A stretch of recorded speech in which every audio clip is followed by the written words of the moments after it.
Good evening and welcome to the Manteno Village Board meeting for Monday, October 5th, 2020. I'd like to call the meeting to order, and if we could all please rise for the Pledge of Allegiance. Tonight we have Troop 382 here from Manteno Boy Scout Troop. I'd appreciate it if they would come up and lead us in the Pledge of Allegiance, if you would. I pledge allegiance to the flag of the United States of America and to the republic for which it stands, one nation, under God, indivisible, with liberty and justice for all. Thank you very much. Roll call, please. Boyce. Martin. Here. Dole. Here. Crockett. Geske. Here. Phillips. Here. We have a quorum tonight. As always, we begin with the approval of our minutes from our previous meeting. Tonight we have the board meeting minutes from September 21st, 2020 that has been included in everyone's packet, and hopefully everyone has had the opportunity to review them. Are there any changes, additions, deletions, corrections? Seeing none, I would accept the motion to waive the reading of the minutes and approve them as presented by the clerk. I'll make that motion. Motion by Dole. Second. Second by Martin. Roll call. Dole. Yes. Martin. Yes. Geske. Yes. Phillips. Yes. Motion carries. Public participation. Is there anyone in the audience that would like to address the board? We've got a number of Boy Scouts here tonight. I'm glad to see you're here. I'm assuming that you're here to see how how the village board meetings run. So there's a few things on the agenda tonight, but I don't think it'll be a long lesson. So reports to village officials, the village president's report. A couple of things. The only thing I wanted to comment on is a week ago Saturday we had the lighted golf cart parade. It was something that was new this year, that we had a golf cart parade last year in the summer, but this was something that was started because we did not have the normal parade for Oktoberfest. Sarah organized this, and I believe she had up to about 80 golf carts in the parade. Went through a number of different subdivisions throughout the community. The parade lasted for an hour and 15 minutes. I know there was some people that wished that maybe we would have went a little bit slower because they wanted to be able to get a little better, witness to, with some of the decorated carts. But even at, at the speed that we went, it still took an hour and 15 minutes to get throughout the town. And so it was really a great, great parade. We had a lot of people that were out in their yards, in their driveways with fires going and having people over. A lot of socially distant parties that were taking place throughout the community. So it was a nice substitute for the parade that we usually have uptown for all the different things that take place over Oktoberfest. So I want to thank Sarah for organizing that, and everybody who participated. Having about 80 carts is a pretty good representation, and there was an awful lot of really good decorated carts. But there was, we're hoping that, if we do this again, that we'll get even more, because we've got over 400 carts that are registered in the village, and it'd be nice to have, as many of them as possible in the next parade. But I think it was a huge success, and I'm pretty sure that it's probably something that's going to be an annual event. So, that's really the only item that I have. Village Administrator's report, Mr. Lara. I have nothing this evening, Mr. Mayor. Public Works and Utilities, Mr. Boyce is not here. Mr. Martin, you want to take the stuff that he's got? Sure. He's got a couple items on his agenda. Yeah, new business consideration. We need a motion to authorize the purchase of a CAT 232D2 skid steer loader from L. Torfer Incorporated for a cost of $47,501. Jim, you want to talk about that a minute, and about how you arrived at this? I know we've talked about this at Budget Committee a number of different times, and you've had a number of different things that you've experimented with before you came up with the purchase of this one. Yes, sir. We ended up trying out about 4 or 5 different machines. The CAT ended up being, my guys felt like the safest, quietest. They all like the controls, and that is a Sourcewell bid price. So, that we didn't go out for bid, but we use a bidding agency. The current machine we have is a 2009, and it's getting up there in age and hours, and needed to be replaced. So that's where we came up with this, and it's something that we had in the budget for this year, and it's fine. Good. Mr. Martin? And one more thing, we got ordinance 20-15, ordinance authorizing the sale of personal property, surplus municipal equipment. Jim? Here's the Same list thing. of, yep, that's the surplus as well. We're getting rid of the 2009 John Deere skidster. We had a generator, I think from one of the houses that maybe we took down over on 2nd Street, a transfer switch that went with it, a Yamaha golf cart that we don't even know the age of, but we haven't used it in years since we've used our Polaris UTV. And then we have the soil grading implement that we've never used, and the guy says it didn't work out that well. So trying to clean house a little bit, make room for the old, get rid of the old, make room for the new. So.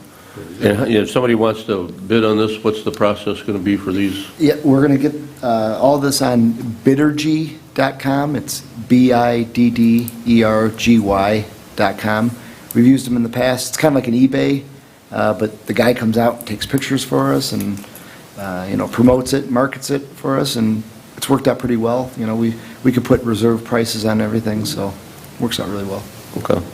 That's something that, maybe get with Sarah and put it on whatever make sure social media pages so the local people could have the opportunity to bid on that too. Will do. Good deal. And the last thing is the next Public Works Committee meeting is Tuesday, 10/27/20 at 7 a.m. here, but did that change? No, that's still the same. Okay, 10/27/20. That's it. Thank you, Mr. Martin. Properties and Recreation, it's yours again. And I have nothing. We're not going to have another meeting until March. So Properties and Recreation are nice closed and for the winter. quiet, pretty quiet because of COVID, so we're done. That's it. The Square on Second, we've closed down on the Legacy Park, the splash pad there, the Square on Second. We left the fountain go for a while. It's starting to get cold. I know this weekend now they're talking about better weather. I think, we don't have an actual date that's set in stone for shutting the water off on the fountain. I think it's going to be more, looking at the weather and see what it's going to be. If it's going to stay cold like it was last night, obviously it's going to move it up sooner rather than later.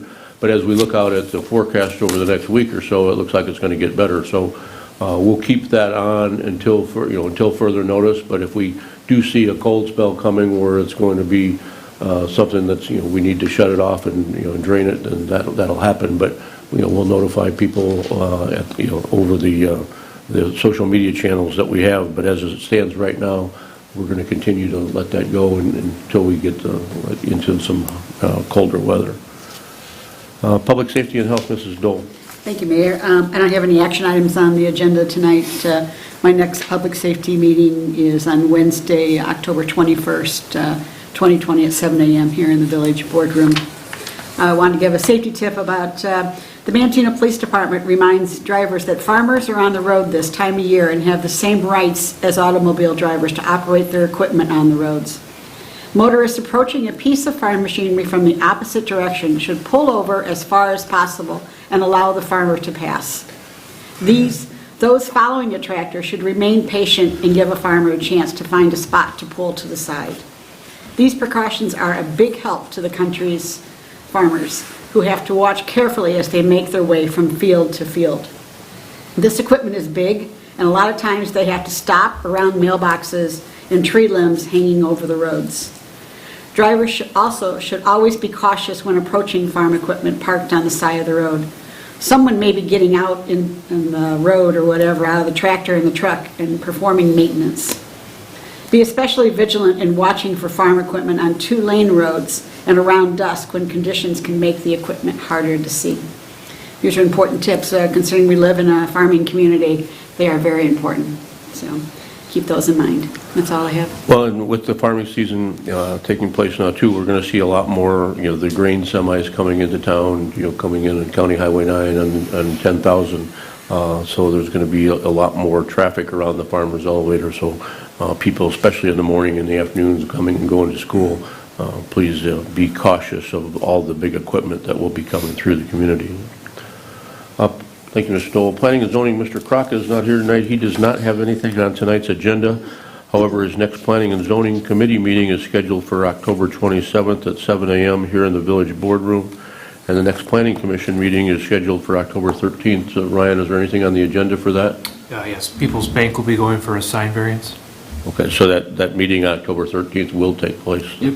Okay, so Planning Commission scheduled for Tuesday, October 13th at 6 PM here in the Village Boardroom. Finance, Mr. Geske. Thank you, Mayor. I have a motion to review and place on file the village annual audit prepared for by Smith, Colleen, Dykstra, and Ohm for the fiscal year ending April 30th, 2020. Earlier this evening, we had a committee meeting, I guess it's committee of the whole meeting, and we reviewed that. There were no significant findings or abnormalities. So this is kind of a housekeeping item that we do every year, and that's all I have as far as that goes. I don't know if you have any comments. Yeah, just that this document will be placed on file at the Village Hall if there's anyone that has any interest. There's, several pages and a booklet here for them where anybody is more than welcome to look at that. I don't know if is that going to be put on our website? I think typically we do, yes. We'll put it on the website for people to review. Like you say, after going through and doing the audit, there was nothing of any significant or any management questions that they highlighted or that they brought to our attention. So it's all pretty much just the audited numbers from the FY 2020 year that ended in April. In addition to that, we have a motion to receive and place on file the annual TIF reports for the fiscal year ending April 30th, 2020, and a motion to receive and place on file the annual treasurer's report for fiscal year 2019 to 20 and authorize its publication. In addition, we got payment of the bills in the amount of $217,717.94, of which TIF number 1 bills are $135,549.21. Our bills authorized and paid between board cycle were $51,240.82. And our next Finance Committee meeting is going to be changed. On the agenda, it shows from 10:14. We're going to move that to 10:21 at 7 a.m. And that's all I have. Thank you, Mr. Geske. General Government, Mr. Phillips, you have anything tonight? I have nothing on the agenda tonight. Okay. So the items that we'll be voting on in the consent agenda tonight are as follows. Under old business, we have nothing. Under new business, we have a motion to receive and place on file the village annual audit prepared by Smith, Kelling, Dykstra, and Ohm for the fiscal year ending April 30th, 2020. Item number 2 is a motion to receive and place on file the annual TIF reports for the fiscal year ending April 30th, 2020. Item number 3 is a motion to receive and place on file the annual treasurer's report for the fiscal year 2019 through 2020 and authorize its publication. Item number 4 is ordinance 20-15, which is an ordinance authorizing the sale of personal property, surplus municipal equipment. Under the awarding of bids, we have the motion to authorize the purchase of a CAT 232D3 skid steer loader from Altorfer Inc. for a cost of $47,501. In the financial report, a motion to approve the payment of the bills in the amount of $217,717.94, which includes TIF 1 bills of $135,549.21. Are there any items on the consent agenda that need to be voted on individually? Seeing none, I'd accept the motion to take a single roll call vote on the question of passage of the agenda items as read. I make the motion. Motion by Phillips. I'll second. Second by Dole. Roll call. Phillips, Yes. Dole, Yes. Martin, Yes. Geske. Yes. Motion carries. Accept a motion to approve by omnibus vote the ordinances, resolutions, motions, and orders contained in the consent agenda as read. So moved. Motion by Geske. Second. Second by Martin. Roll call. Geske, Yes. Martin, Yes. Dole, Yes. Phillips. Yes. Motion carries. Comments tonight? Do you have anything you want to talk about, Mr. Martin? Nope, nothing. Mrs. Dole? So trick or treat, are we still thinking 4 to 7? Is that? Right. We talked about that at our last committee meeting, and we decided that 3 to 6, I think, was what was 3 to 6? determined. Yeah, Okay. and so that was publicized by Sarah to the local media. So it's, unless something changes from the state right now, the trick-or-treat hours in Manteno will be from 3 to 6 on Saturday, October 31st. We're adding an hour, just, I guess, this year because it's on Saturday, and to give the, kids a little more time to be out there. They haven't had a whole lot of things that went, right for them this year, so give them another hour to be out doing the things. Now, we certainly recommend them to follow the state guidelines as far as social distancing and masking, and people that are, passing out candy to do the same. If somebody does not want to participate, leave your lights off, or you certainly have that option to, to do or not to do, just like any other, Halloween. Chief, I'm sure you'll have, more guys out, this year, just like you always do. The one good thing is that it won't, they're only going to be dark for hopefully the last, half hour of it. And that's one of the reasons that we moved it, since it was on a Saturday, move it up a little bit to hopefully have it be a little, a little safer because of the daylight hours. So, now, there's a lot of other communities that are doing the same. There's a lot of them that are doing some different hours. So, I would recommend anybody that's watching this, if you're going to go to a different town, don't automatically assume that everybody is the same, because some of them have got, longer hours, shorter hours, different hours. So if you're, in Manteno, it's 3 to 6 on October 31st. Thank you. Mr. Geske? I have nothing. Mr. Phillips? I have nothing. The only thing that I have is, we've had our TIF district here for a number of years, and our TIFs are going to be coming to an end. I believe next year is going to be the end of our downtown TIF, and so we're encouraging any businesses that want to participate in the facade program to make sure that, if you're going to do it, be put on notice that the program is going to be ending, and we have a facade program where we will reimburse you up to $15,000 for certain investments that you make in your facade if you're located in the TIF district and you're a business in town. So if anyone has any interest in participating, please get a hold of Mr. LaRock and let him know, and start the planning process, because once that program is over, it's over, and I don't want to see anybody that it's left out. We do have 3 or 4 businesses right now that are getting, some plans drawn up. The program, they do have to come to the board and get it approved before they start the process. But it's, like I say, it's a great program. A lot of companies, a lot of businesses have taken advantage of it over the years, and I think that's one of the reasons that our Main Street looks in some of the condition that it's in, is because a lot of people have used that program to offset some of their expenditures for upgrades. So please, if you're having any ideas that you might want to do something to the front of your building in the next few years, better to think about it sooner rather than later, because next year the money in that program will expire. Mayor, does that, as that program expires, do they have to have the work completed by next year, or do they have to have? No, I think we've got some approval? leeway. They have to have it approved and they have to have it started. I think we've got some leeway, even though the tax year stops. I think we have some time after that in order to fulfill all the expenditures.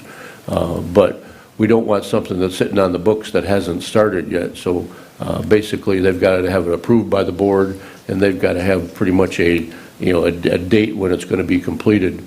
But I think that, what is it, April of 2022 that our program ends?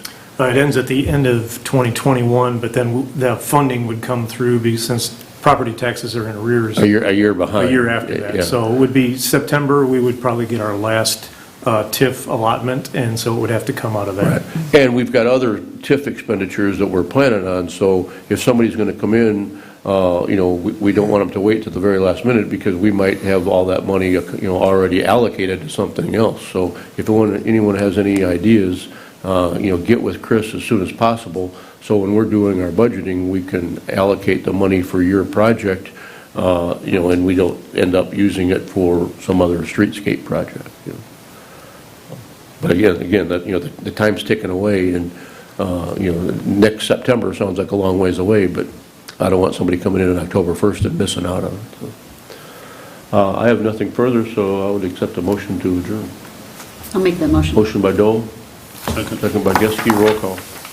Dole, Yes. Geske, Yes. Martin, Yes. Phillips. Yes. Motion carries. Thank you very much for coming, for watching, and Boy Scouts, thanks for being here. We appreciate you coming and watching how the government works on Monday night. Thank you.